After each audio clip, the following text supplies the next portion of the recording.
Tired of staring at the same old boring Asana board? Let's jazz things up in just a few simple steps.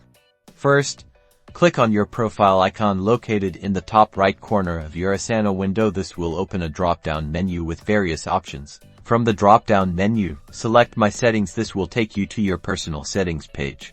In the Settings menu, look for and click on the Display tab. This section allows you to customize the visual appearance of your Asana workspace. Scroll down, and you'll find the background options here.